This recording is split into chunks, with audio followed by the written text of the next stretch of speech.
Hola amigos! I have a friend from the Northeast who wants to learn how to speak Spanish. So I thought I would help him out with a few words on just basic kitchen staples. I got my little basket here.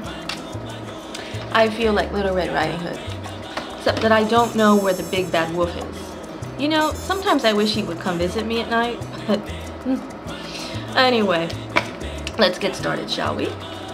First things first, this is the hardest word we're going to learn today. Galleta, cracker, galleta, G-A-L-L-E-T-A.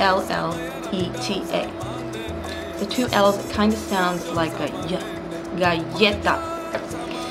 Now, it's very important that if you are around Cubans, you make sure you have one of these around when you are referring to a galleta.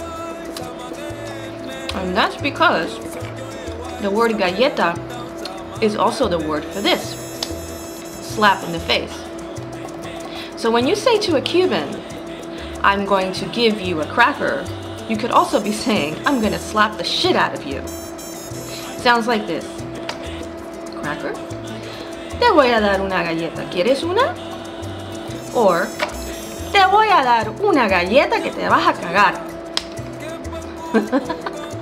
So again, it's all about context. Make sure you know the difference. Alright, let's see. Let's move on to cognates. Cognates are words in different languages that mean the same thing. They kind of sound the same. They may even be spelled exactly the same or slightly differently. That's because they share the same root. For example, tomato, tomate. Lemon, limón. And of course, banana. Now again, if you're around Cubans, you might hear them talk about un guineo when they are referring to a banana. And this is because it's a vestige of the bloody history of colonial times when all those greedy, money-hungry plantation owners kept slaves from the country of Guinea in Africa. Now, isn't it nice to be reminded of that every time you eat one of these? Alright, moving right along to words that bear no resemblance to English whatsoever. Onion, cebolla. Cebolla, C-E-B-O-L-L-A.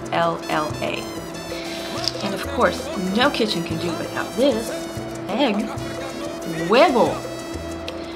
H-U-E-V-O, huevo. Now, if you're around Cubans, did you guess that?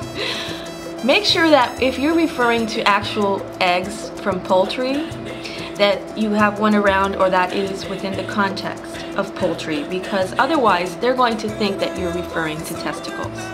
If you are in fact referring to testicles, use the word cojones, C-O-J-O-N-E-S, either literally or metaphorically, cojones. And speaking of, no Spanish kitchen pantry should do without this, chorizo. This is sausage. If you want to cook traditional Cuban Spanish food, you have to put a few tiny slivers of this in everything. I don't care if it's a birthday cake. Spanish Cuban people put chorizo in everything. And this particular kind is good. It's made with paprika, so it gives it that nice Spanish touch. And finally, it doesn't matter where you're from. Every kitchen has got to have this. Vino. So, I hope you learned something today, and I'll take special requests for other words. Thank you very much. Adios.